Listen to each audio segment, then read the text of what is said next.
하나님의 말씀은 요한복음 16장 1절부터 11절까지 말씀입니다.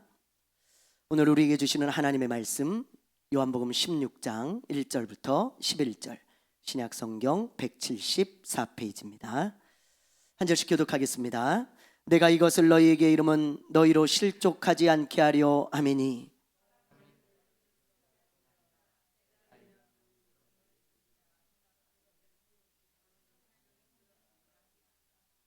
그들이 이런 일을 할 것은 아버지와 나를 알지 못함이라.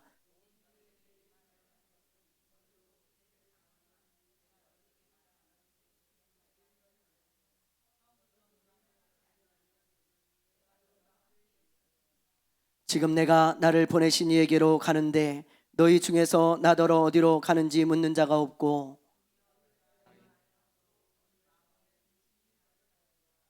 그러나 내가 너희에게 실상을 말하노니 내가 떠나가는 것이 너희에게 유익이라.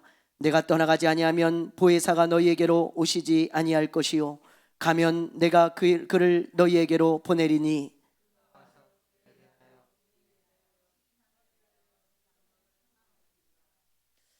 죄에 대하여라 함은 그들이 나를 믿지 아니함이요 같이 합니다. 심판에 대하여라 함은 이 세상 임금이 심판을 받았습니다. 아멘. 할렐루야. 우리는 지금 요한복음을요 순차적으로 살펴보고 있습니다. 저는 개인적으로 예수님의 제자들 중에 요한에게 참 감사해요. 요한. 제가 천국에 가면요 요한 선생님을 찾아서 선생님 참 감사했습니다 그렇게 인사를 드리고 싶어요. 왜냐하면 여러분 이 성경에는 4개의 복음서가 있잖아요. 뭐가 있습니까? 4개의 복음서. 마태, 마가, 누가, 요한. 모르시는 분들은 우리 친구들 교회 성도 아닙니다. 이 정도는 여러분 다 아시죠? 마태, 마가, 누가, 요한복음. 이렇게 4개가 있는데 이 중에 이 마태복음은요 예수님의 제자인 마태가 기록한 것이에요. 마태, 예수님의 12제자 중에 마태. 그러니까 예수님의 제자였기 때문에 이 마태는요 자기가 직접 예수님을 따라다니면서 보고 들은 것을 기록한 것입니다. 마태복음이에요. 근데 마가는 달라요. 마가는 예수님의 12제자는 아니죠. 이 마가는요 초대교회 일꾼이었고 그리고 바나바라고 하는 사람이 있잖아요. 이 바나바의 조카였습니다. 그러나 또한 이 베드로의 영적인 아들이기도 해요. 그래서 베드로는 이 마가를 향해서 내 아들 그렇게 불렀거든요. 성경에 보면 나옵니다. 그래서 아마 마가는요 베드로하고 굉장히 친밀했을 것이다. 그렇게 우리가 추측할 수 있잖아요. 그래서 이 마가는 베드로를 통해서 예수님의 이야기를 듣고 기록한 것이 아닌가 그렇게 우리가 많이 보고 있죠. 그래서 마가복음은 마가가 그렇게 기록한 거예요. 누가도 마찬가지입니다. 누가도 예수님의 12제자는 아니죠. 이 누가복음을 기록할 때 이 누가는요 바울과 선교팀에 합류를 해가지고 함께 동행하면서 이 누가복음을 썼습니다. 그러니까 여러분 이 누가는요 바울의 선교 동역자예요. 그러면서 이방인입니다. 이방인. 그래서 이 누가는요 이방인들을 위해서 이 누가복음을 기록했는데 의사였고 그리고 학식이 아주 풍성한 사람이었기 때문에 예수님에 대한 자료들을 꼼꼼하게 모아가지고 이 누가복음을 기록했어요. 그리고 요한은요 마태와 마찬가지로 예수님의 12제자 중에 한 사람입니다. 그러니까 요한은 예수님을 따라다니면서 마태처럼 아주 자기가 직접 보고 들은 것을 아주 생생하게 이 요한복음에 기록을 해놨어요. 이렇게 4개의 복음서가 있고 4명의 복음서 기록자가 있는데요. 그런데 이 마태, 마가, 누가는요 이 복음서를 기록할 때 복음서를 기록해 놓고 보니까 겹치는 부분이 많은 거예요. 겹치는 부분이. 그래서 이 마태복음은 마가복음이나 누가복음에 겹치는 내용이 어느 정도 되냐면 58% 정도 됩니다. 58%. 그러니까 절반이 넘는 부분이 마가복음과 누가복음과 겹쳐요. 그 마가복음은 어느 정도 되느냐? 굉장히 많아요. 마가복음은 93%가 겹칩니다. 93%. 그러니까 마가복음에 있는 내용은 거의 마태복음과 누가복음에 있다고 보시면 돼요. 그렇죠? 누가복음은 어느 정도 겹치는가? 누가복음은 약 41% 정도 겹칩니다. 41%. 그러니까 절반이 조금 안 되지만 상당히 많은 부분에 있어서 마태와 마가복음과 겹친다. 그렇게 보시면 돼요. 그러면 여러분, 누가복음은 얼마나 겹칠까요? 누가복음? 예? 예. 누가복음은 달라요. 예. 누가복음이 아니죠. 요한복음이죠. 제가 잘못 얘기했어요. 요한복음은 얼마나 겹칠까요? 예? 요한복음은 달라요. 8%밖에 겹치지가 않아요.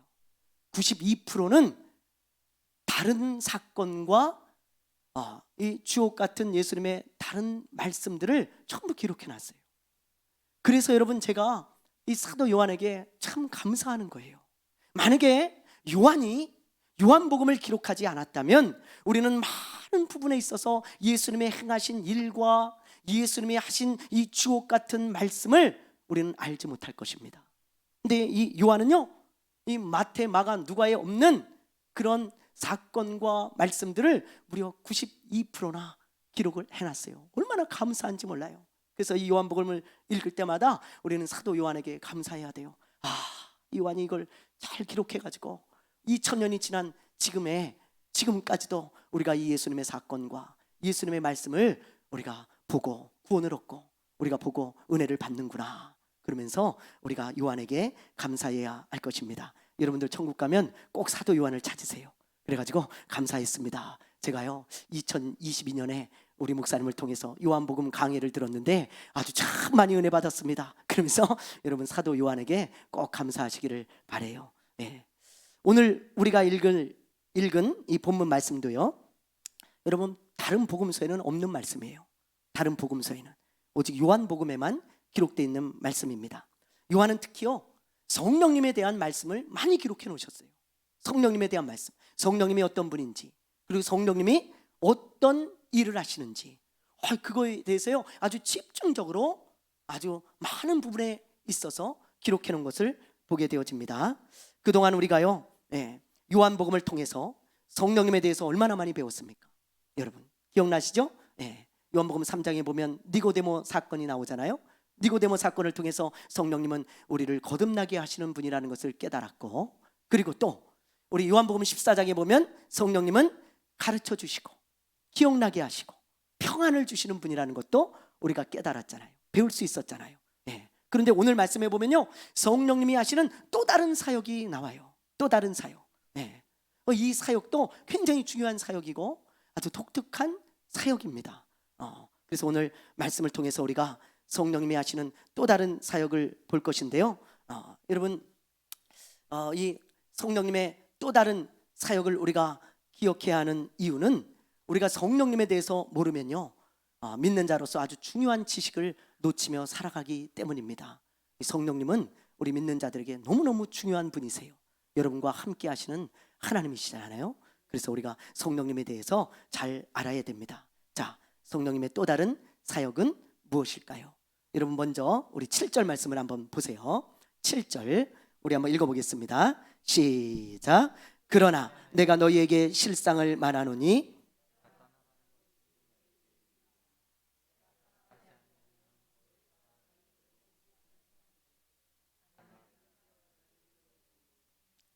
예수님께서 제자들에게 지금 뭐라고 하십니까? 내가 떠나가는 것이 어떻다는 거예요? 유익하다. 왜요? 이유는 그래야 성령님이 너희에게 오시니까. 예수님은요 죽으시고 부활하셔서 승천하신 후에 성령님이 우리 믿는 자들에게 오시도록 성령님을 보내주셨습니다. 그래서 우리 성령님께서 우리 믿는 자들 각 사람 속에 거하시면서 우리를 고아처럼 내버려 두지 아니하시고 이 또 다른 보혜사이신 성령 하나님께서 우리와 함께 하시는 거예요. 우리와 여러분 옆에 분들을 한번 쳐다보세요. 옆에 분들을 이래봬도 우리 옆에 분들이 하나님과 동행하는 사람들이에요. 여러분 얼마나 놀랍습니까? 하나님과 동행하고 있다니까요. 하나님이 함께 하고요. 대단한 분들입니다. 어디 가서 이런 분들을 만나겠어요? 그래서 여러분 예수님이 떠나가는 것이 유익하다 그렇게 말씀하신 거예요. 그러면서 그 성령님이 어떤 일을 하시는가 그것에 대해서 말씀하고 있어요. 자, 우리 8절을 보세요. 8절 읽어봅니다. 시작. 그가 와서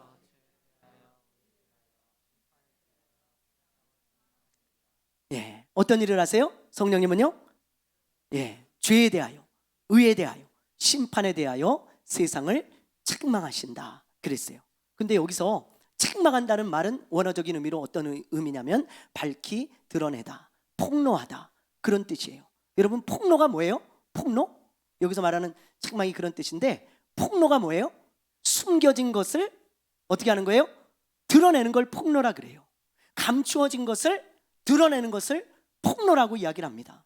성령님은 감추어진 것을 드러내시고 폭로하시는 사역을 하신다 이 말이죠.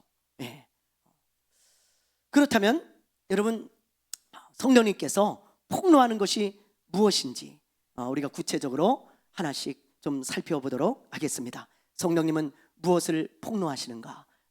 세 가지가 있는데요. 첫 번째, 우리 9절입니다. 자, 중요한 말씀이에요. 자, 9절 우리 한번 읽어보죠. 시작. 요걸 첫 번째로 폭로하신다는 거예요.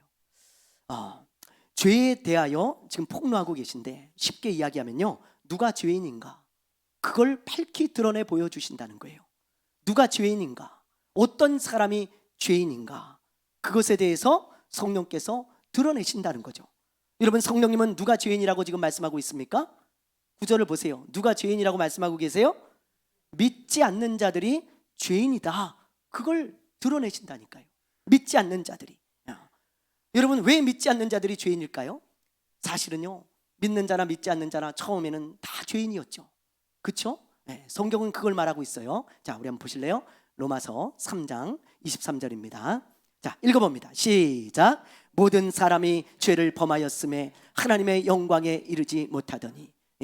모든 사람은요, 태어날 때부터 죄인으로 태어나요. 죄인. 그래서 모든 사람은요, 하나님 앞에 죄인입니다. 죄인. 죄를 지어서 죄인이 아니고 죄인으로 태어나기 때문에 죄를 짓고 살아가는 거예요. 그래서 모든 사람은 다 죄인입니다. 그런데 사람들의 죄를 용서하기 위해서 누가 오셨어요? 이 세상에? 누가 오셨어요? 예수님이 이 세상에 오셔서 십자가에서 죽으시고 부활하셨어요. 그래서 원래는 내가 죄값으로 내가 죽어야 되는데, 예수님께서 나를 대신해서 십자가에서 죽으심으로 말미암아 내 죄값을 다 치르셨고 나를 용서해 주셨다 이 말이에요. 용서해 주셨다. 그런데 단 조건이 있어요. 조건이. 그 조건이 뭐냐? 그 사실을 믿고 받아들이는 사람은 용서를 받는 것이고, 그 사실을 거부하는 사람은 거부하기 때문에 용서를 받지 못하는 거예요. 예수님이 용서라고 하는 선물을 딱 주시면서 너 이거 받고 용서를 받아라, 이거 받으면 하나님이 용서해 주실 거야, 그렇게 말씀하시는데, 어떤 사람들은요 싫대요. 그게 난 싫어요 그러면서 거부를 합니다. 그러면 어쩔 수 없어요. 그 사람은 예수님이 용서해 주시기 위해서 나를 대신해서 십자가에서 죽었는데 난 그걸 거부하고 믿지 않겠다는 거야. 난 그걸 거부하고 배척하겠다는 거예요. 그러면 어쩔 수 없어요. 어쩔 수 없어요. 그걸 받지 못하면 용서받지 못하는 거예요. 용서받지. 그래서 여러분, 그걸 거부하는 사람들은 용서받지 못하고 여전히 죄인으로 살다가 그 죄값으로 지옥에 가는 것입니다. 만약에 어떤 맹인이 낭떠러지를 향해서 걸어간다고 생각해 보세요. 어떤 맹인이. 그러면 그걸 보고 안 말릴 사람이 누가 있겠어요? 다 뛰어가가지고요, 글로 가시면 안 됩니다, 곧 가면요 이제 곧 떨어집니다, 뒤로 돌아서 가셔야 됩니다, 그렇게 아마 다 이야기해 줄 거예요. 근데 그 맹인이 그 말을 듣고 돌이키면 사는데, 그렇지 않고 당신이 뭔 상관이야, 내가 가고 싶은 대로 가는 거지, 난 싫소, 앞으로 가겠소, 그리고 그걸 거부하고 뿌리치고 걸어가면요 그냥 떨어지는 거예요. 어떡하겠어요? 할 수 없지 않겠어요? 용서도 이와 마찬가지예요. 예수님이 용서해 주시겠다는데 그걸 거부하는 사람들은 어쩔 수 없는 것입니다. 그래서 예수를 믿지 않는 사람들은 여전히 죄인이에요. 죄인. 그걸 성령님께서 이 세상에 드러내시고 폭로하신다는 거죠. 그게 성령님이 하시는 일입니다. 그렇다면 여러분, 이걸 아는 우리는 어떻게 살아야 될까요? 이제 적용을 해야 되겠죠. 예, 성령님을 통해서 우리가 죄인이 누구인지를 알았어요. 성령님은 죄인이 누구인지를 폭로해 주시는 분입니다. 우리가 그걸 밝히 알았잖아요. 그럼 우리는 어떻게 살아가야 될까요? 어떻게 살아가야 될까요? 죄인을 구원하기 위해 관심을 가져야 된다는 거예요. 관심을. 여러분, 예수를 믿지 않는 죄인들을 그냥 놔두면 지옥에 갈 수밖에 없고 멸망할 수밖에 없잖아요. 그러므로 그들이 듣든지 안 듣든지 우리는 외쳐야 되고 그들을 위해서 기도해 주어야 됩니다. 여러분, 그게 오늘 말씀을 통해 우리 믿는 자들에게 적용할 부분이에요. 하나님께서 에스겔 선지자에게 이런 말씀을 하셨어요. 자, 우리 한번 보죠. 에스겔서 33장 1절에서 6절입니다. 읽어봅니다. 큰 소리로 시작. 여호와의 말씀이 내게 임하여 이르시되 인자야, 너는 내 민족에게 말하여 이르라. 가령 내가 칼을 한 땅에 임하게 한다 하자. 그 땅 백성이 자기 가운데 하나를 택하여 파수꾼을 삼은 그 사람이 그 땅에 칼이 임함을 보고 나팔을 불어 백성에게 경고하되 그들이 나팔 소리를 듣고도 정신 차리지 아니하므로 그 임하는 칼이 제거함을 당하면 자기의 머리로 돌아갈 것이라. 그가 경고를 받았던들 자기 생명을 보존하셨을 것이라. 나팔 소리를 듣고도 경고를 받지 아니하였으니 그 피가 자기에게로 돌아가리라. 6절 시작. 그러나 칼이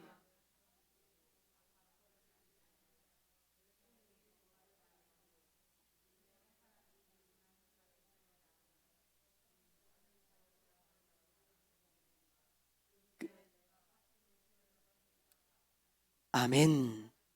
보세요. 여러분, 하나님께서 뭐라고 그러세요? 에스겔에게 에스겔아, 만약에 이스라엘에 전쟁이 일어났다고 하자. 그러면 고대 시대에는요, 전쟁이 일어나면 나팔을 부는 파수꾼들이 있었습니다. 나팔을 딱 불어가지고요, 적군이 쳐들어온다는 걸 알리는 거예요. 그런데 에스겔아, 그 파수꾼이 나팔을 열심히 불었는데 만약에 사람들이 그 경고를 무시해가지고 듣지 않고 피하지 않아가지고 재앙을 당한다면 그것은 누구 책임이겠냐? 자기들의 책임이다. 그렇게 말씀하고 계신 거예요. 그런데 만약에 나팔수가 돼가지고 적군이 쳐들어오는 것을 보면서도 졸다가 나팔을 안 불다든지 아니면 딴짓을 하다가 나팔을 안 불어서 만약에 백성들이 재앙을 당한다면 그것은 나팔수 책임이란다. 그걸 네가 잘 알지 않냐? 그렇게 말씀을 하시면서 에스겔아, 너는 이스라엘의 나팔수다. 나팔수.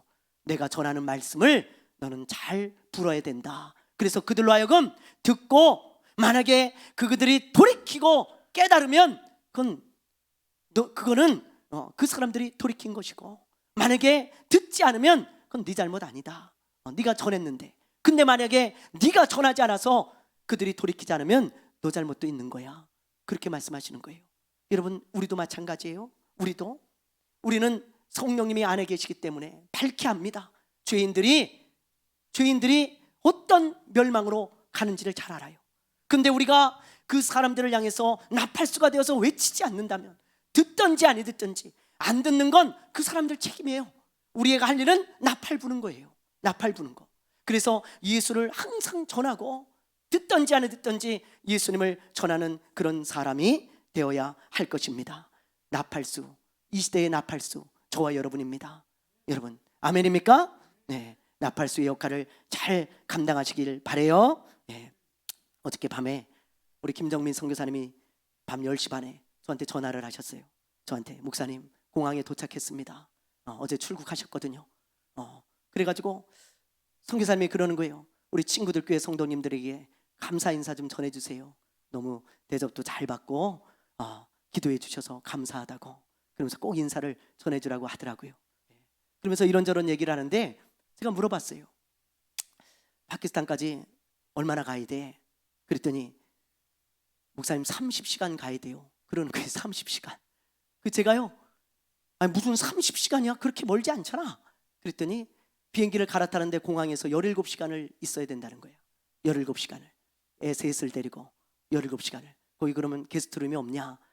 없대요. 거기는 후진국이기 때문에 없다 그러시더라고.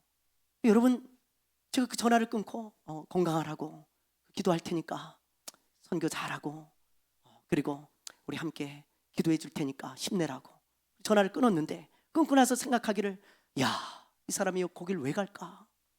우리 선교사님이 애 셋을 데리고 17시간씩 그 공항 바닥에서 자면서 왜 갈까? 제가 마음이 막 뜨거워지는 거예요. 그래, 예수 전하러 가는 거지.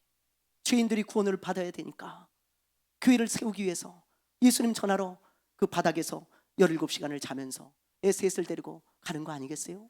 가는 거? 여러분, 우리도 선교사입니다. 선교사님과 목사님들만 예수 전하는 거 아니에요. 여러분들은 직장과 가정과 이웃들에게 파송된 선교사입니다. 그러므로 여러분이 나팔수 선교사라는 그런 사명을 여러분들이 잘 인식하고 여러분 죄인들에게 끊임없이 예수 그리스도를 선포하고 전해야 할 것입니다. 그게 우리의 사명이에요. 이게 이제 첫 번째로 성령님께서 하시는 일을 통해 우리에게 주시는 메시지고요. 두 번째, 성령님은 무엇을 폭로하시는가? 무엇을 드러내시는가? 여러분 10절을 한번 보세요. 10절. 자, 우리 10절 말씀 한번 읽어보겠습니다. 시작. 의에 대하여라 함은 내가 아버지께로 가니. 성령님이 지금 무엇을 드러내고 폭로하고 계세요? 의가 무엇인지, 의에 대해서 폭로하고 계신다, 그렇게 말씀하고 있잖아요. 이걸 쉽게 이야기하면 누가 의인인가, 어떤 사람이 의인인가, 그걸 말씀하고 계신 거예요. 여러분, 많은 사람들은요 착하게 살고 도덕적으로 선하게 살고 남을 도우면서 살고 나쁜 짓 안 하고 그러면 그 사람을 의인이라고 생각합니다. 의인이라고. 그런데 성령님은 아니라는 거예요. 세상에 그걸 폭로하고 계신 거예요. 아니다, 그 사람도 죄인이다. 아까 우리가 읽어봤잖아요. 모든 사람은 하나님 앞에 죄인입니다. 죄인. 이 세상에 하나님 앞에 의롭다 인정받을 사람은 단 한 사람도 없어요. 자기의 의로, 자기의 착함과 선함으로 하나님 앞에 의롭다 인정받을 사람은 단 한 사람도 없다. 왜? 100가지를 잘하다가 한 가지 죄를 지면 그 사람도 하나님 앞엔 더러운 죄인일 뿐이에요. 더러운 죄인. 그래서 단 한 사람도 자기 스스로 의인이 될 수 없다는 것입니다. 그럼 어떤 사람이 의인인가? 10절을 잘 보세요. 예수님 뭐라 그러나? 내가 아버지께로 가니 너희가 다시 나를 보지 못함이요. 의가 그것이라는 거예요. 이게 무슨 말일까요? 여러분, 예수님께서 십자가에서 죽으시고 부활하셨습니다. 그렇죠? 그런데 예수님이 십자가에서 죽으시고 부활하셔서 승천하셔서 아버지께로 갔잖아요. 그걸 지금 말씀하시는 거거든요. 예수님이 죽으시고 부활하시고 승천하셔서 아버지께로 갔다. 아버지께로 가니 너희가 나를 다시 못 볼 것이며, 그 말이 그 말이에요. 그런데 잘 생각해 보세요. 예수님이 십자가에서 죽으실 때 그 당시에 대부분의 사람들은 예수님을 죄인으로 여겼을까요? 의인으로 여겼을까요? 누구로 여겼을까요? 죄인이라고 여겼어요. 예수님의 죄는 두 가지였습니다. 그 사람들이 십자가에 못 박는 그 죄는 두 가지였어요. 십자가에 못 박는 사람들은요 아주 극악무도한 죄인만 십자가에 못 박는 거예요, 그 당시에. 그래서 십자가에 못 박는 사람들은 그냥 죄인입니다. 그 사람들은, 여러분, 예수님이 십자가에 못 박힌 죄목은 뭐예요? 두 가지예요. 하나는 로마에 반역한 것이고, 로마에. 두 번째는 뭐냐? 두 번째는 하나님을 모독한 것입니다. 그 두 가지 제목 때문에 십자가에 못 박힌 거예요. 못 박으라 그래가지고. 죄인이죠. 그러니까 수많은 그 당시에 사람들이 볼 때 저 사람은 죄인이지 절대로 의인이 아니에요. 죄인이기 때문에 십자가에 못 박힌 거예요. 그런데 그 예수님이 부활하시죠. 죽으시고 다시 살아나시잖아요. 그건 뭐예요?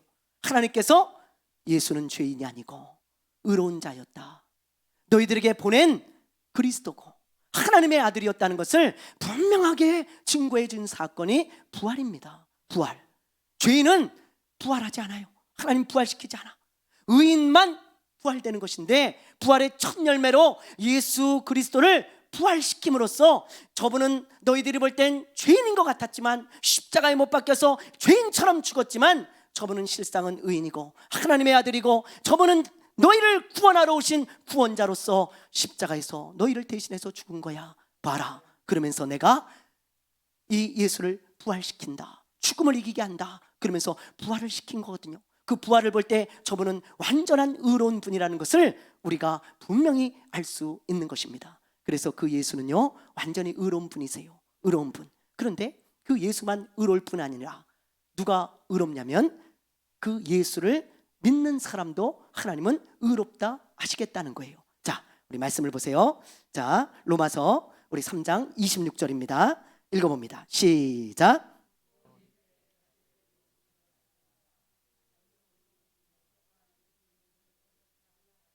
아멘. 제가 지금 복음을 얘기하는 것입니다. 여러분 잘 들으셔야 돼요.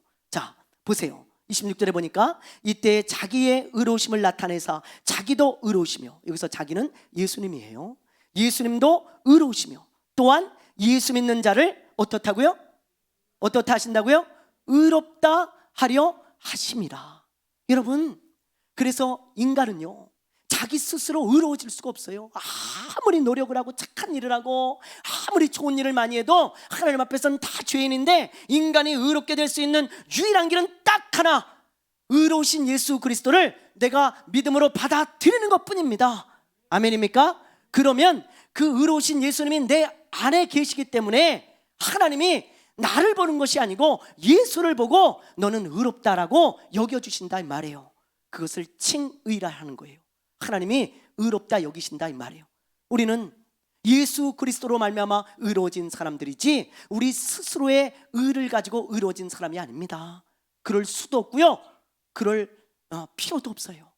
예수 그리스도를 받아들인 사람들, 그 사람들을 하나님은 의롭다 하신다는 거예요. 넌 의로워. 왜? 예수 그리스도를 받아들였으니까. 의로우신. 그래서 여러분, 믿는 자만이 의로운 사람이다. 그것을 성령님께서 폭로해 주신다는 거예요. 하나님의 자녀고 믿는 자만이 하나님이 의롭다 하신다. 그것을 세상에 밝히 드러내셔서 믿는 자만이 의로운 자고 하나님이 자녀라는 것을 드러내신다는 거죠. 이게 성령님이 하시는 일이에요. 그렇다면 또 적용을 해야 되겠죠? 여러분, 항상 말씀을 그렇다면 이걸 아는 우리는 어떻게 살아가야 될까요? 어떻게 살아가야 돼요? 여러분, 어떻게 살아야 돼요? 예수님의 은혜 때문에 내가 의롭게 되고 하나님의 자녀가 되었다는 것을 알고, 여러분 그것을 가장 감사하며 살아야 돼요. 가장 감사하며. 그것보다 더 큰 감사 제목은 없습니다. 여러분 같은 죄인이 하나님이 의롭다 하시고 하나님의 자녀를 삼았다는 거, 이것보다 더 큰 감사거리는 이 세상에 없습니다. 여러분, 그것에 늘 감사하며 가장 큰 감사 제목으로 삼고 살아가야 되는 거예요. 아멘입니까? 아멘입니까? 지금은 돌아가셨지만 사랑의 교회 옥하는 목사님에게 어떤 사람이 이런 질문을 했어요. 목사님은 뭐가 이 세상에서 제일 감사합니까? 그렇게 질문을 했을 때 이 질문한 사람이 이런 생각을 했다는 거예요. 아마 목사님은 우리나라에서 대표적인 교회를 이끌어 가셨던 분이니까 아마 한국에서 대표적인 교회가 된 걸 감사하지 않을까, 아니면 제자 훈련을 한국 교회에 정착시킨 분이니까 제자 훈련을 정착시킨 거 이런 걸 감사하지 않을까, 그런 생각을 하고 질문을 했는데 전혀 생각지도 않은 대답을 하시더라는 거예요. 뭐라 그랬냐면, 나 같은 죄인이 하나님 앞에 의롭게 되어서 구원을 얻은 거, 그게 제일 감사하다고 그렇게 대답하시더라는 거예요. 깜짝 놀랐다는 거예요.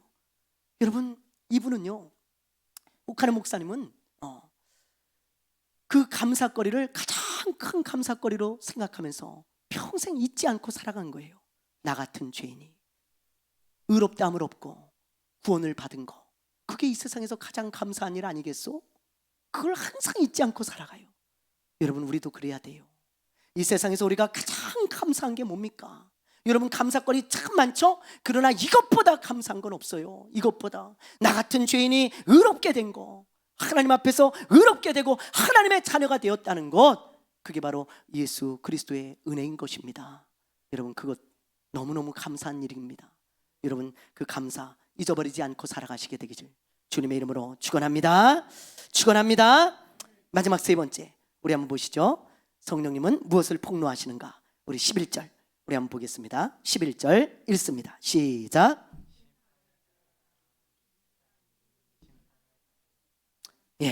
성령님이 지금 뭘 폭로하고 계세요? 심판에 대한 폭로를 하고 계신데, 이 세상의 임금 노릇을 하는 마귀가 이미 심판을 받았다는 것입니다. 여러분, 마귀는 이 세상의 진짜 임금은 아니에요. 진짜 왕은 하나님이시죠. 하나님. 그러나 이 마귀는요, 왕 노릇을 해요. 왕은 아닌데 왕 노릇을 해, 이 세상에서. 그래서 자기를 따르게 만들고 하나님을 대적하게 만듭니다. 그래서 공중권세를 잡은 자, 가짜 임금, 가짜 왕 그렇게 표현을 하죠. 그런데 이 마귀가요 이미 심판을 받았다는 거예요. 예수님이 십자가에서 죽으시고 부활하심으로 말미암아 이 마귀는 이미 땅 이미 선고를 받아가지고 이놈은 사형이 선고됐습니다. 그래서 요한계시록에 보면 마귀가 어디로 들어가요? 나중에 불못에 빠쳐지잖아요. 불못, 그건 심판입니다. 지옥이거든요. 마귀도 지옥 가는 거예요. 여러분, 심판을 받았어요. 근데 집행을 어떻게 할 뿐이에요? 유예하고 있을 뿐이에요. 그때가 될 때까지 하나님은 집행을 유예하고 있다, 마귀를. 그런데 이미 사형 선고는 됐다. 그걸 알아야 돼요. 그리고 세상도 마찬가지입니다. 이 세상도 이미 하나님께서 심판하셔서 이 세상은 때가 되면 다 사라질 거예요. 그리고 마귀를 쫓고 예수를 믿지 않고 이 세상을 살아가며 살아갔던 사람들도 이미 하나님이 심판을 하셨다고 성경은 말씀하고 있습니다. 그러므로 여러분, 이 말씀이 무슨 말이냐면 성령님께서요 누가 승리자인가, 누가 승리자인가, 그것을 선포하고 계신 거예요. 누가 진정한 승리자인가? 누가? 세상 사람들은요 이렇게 생각합니다. 남들보다 무엇인가 많이 가지고 있고 더 유명해지고 더 남들보다 성공한 사람들을 세상에서 야 당신이 승리자야, 위너야, 그렇게 얘기를 합니다. 그렇게 생각하고요. 근데 성령님은 전혀 아니라는 거예요. 전혀 아니라는, 그걸 드러내고 계시는 거예요. 성령님은 누가 승리자냐? 세상은 이미 심판을 받아서 다 사라질 것이고 마귀도 이미 심판을 받아서 불못에 들어갈 것이고 진정한 승리자는 새하늘과 새 땅, 하나님의 나라를 기업으로 받고 영원한 생명을 얻고 살 믿는 자라는 것입니다. 아멘입니까? 아멘입니까? 그걸 폭로해 주고 계신 거예요. 믿는 자들이 진정한 승리자다. 그것을 오늘 이 말씀을 통해서 폭로해 주시고 세상에 폭로하고 계신 것입니다. 여러분, 그런데 심지어 크리스찬조차도 그런 생각을 하는 사람들이 없어요. 크리스찬조차도 참으로 안타깝습니다. 이야기를 해보면 크리스찬조차도요 이 세상에서 남들보다 성공하지 않고 무엇인가 더 많은 것을 누리고 갖지 않으면 실패자라고 생각해요. 참 큰 착각입니다. 여러분, 믿는 자는요 이 세상에서 승리한 사람들이에요. 승리한 사람들. 아멘입니까? 예. 이 세상은 이미 사라질 것입니다. 없어질 것입니다. 누가 승리자예요? 여러분, 누가 진정한 승리자입니까? 근데 크리스찬들조차도 그렇게 생각하는 사람들이 너무 많다는 거예요. 여러분, 착각이에요. 그래서 성령님은 착각하지 마라, 그걸 드러내시고 폭로하신다, 이 말이에요.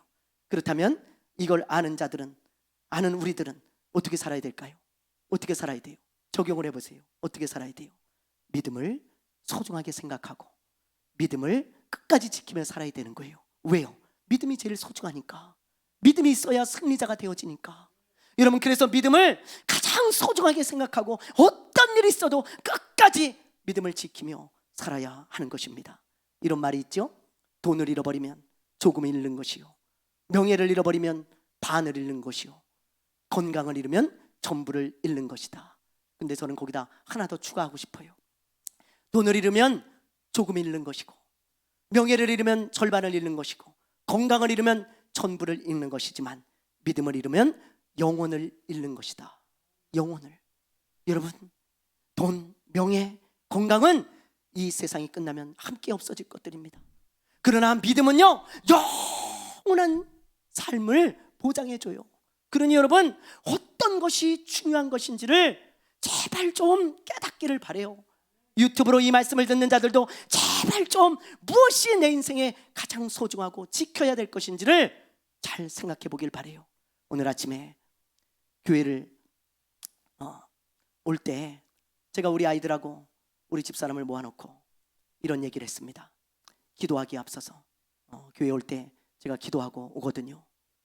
근데 우리 아이들에게 그런 말을 했어요. 얘네들아, 니들 믿음을 잘 지키며 살아야 돼. 믿음을. 어떤 경우라도 믿음을 잃어버리는 것은 지우야, 시우야, 네 잘못이야. 네 잘못. 아빠 이런 일이 있어서 제가 그런 건데요? 아니야. 아빠 내가 바빠서 그랬는데요? 아니야. 아빠 내가 학원 때문에 그랬는데요? 아니야. 네 잘못이야. 어떤 경우가 있어도, 어떤 핑계도 그건 다 핑계일 뿐이다. 너에게 가장 소중한 건 믿음이야. 믿음. 넌 평생에 그거 지키며 살아야 돼. 지우야, 시우야, 절대로 믿음을 잃어버리지 마라. 어떤 핑계도 대지 마라. 바쁜 것도 아니고, 성공 때문도 아니고, 공부 때문도 아니고, 엄마 아빠 때문도 아니고, 어떤 것도 아니야. 네 믿음은 네가 지키는 거야. 그걸 딱 얘기해주고 기도해주고 왔어요. 여러분, 믿음 잃어버린 거 누구 잘못이에요? 바빠서도 아니에요. 직장 때문도 아니에요. 돈 때문도 아니에요. 취미 때문도 아니에요. 무엇 때문입니까? 내 잘못입니다. 여러분, 믿음 잃어버리는 건요 100% 내 잘못이에요. 내가 그걸 지키며 살아가야 돼. 근데 그걸 지키지 못해 내 잘못입니다. 여러분, 얼마나 안타까운지 몰라요. 교회 열심히 다니고 신앙생활 열심히 하던 자들도 나중에 믿음 다 팔아먹고 잃어버리는 거 보면 그렇게 마음 아픈 수가 없어요. 생명책에서 이름이 지워진 사람들, 제일로 마음 아프고 안타까운 사람들이에요. 예수님도 그날 그 시에 마음 아파하며 우실 거예요. 네가 믿음을 잘 지켰다면 이 생명책에 이름이 있었을 텐데 너의 이름은 몇 월 며칠 언제 지워지고 말았다. 얼마나 안타깝습니까? 사랑하는 여러분, 믿음이 얼마나 소중한지를 깨달아야 돼요. 믿음이, 세상은 심판을 받습니다. 그러나 믿음은 심판을 면하게 해요. 사랑하는 여러분, 오늘 말씀을 잘 마음에 기억하시기를 바랍니다. 누가 죄인입니까? 믿지 않는 자. 그러므로 우리는 죄인들에게 관심을 가지고 살아야 하고, 누가 의인입니까? 믿는 자. 믿는 자, 예수 그리스도라는 의를 받아들인 자, 그 사람이 의인이라는 것을 알고 그 은혜를 주신 하나님께 감사하며 살아가시고, 누가 승리자입니까? 믿는 자입니다. 그 믿음을 소중히 여기고 믿음을 지키며 살아가게 되시기를 주님의 이름으로 축원합니다. 축원합니다. 축원합니다. 찬양하고 기도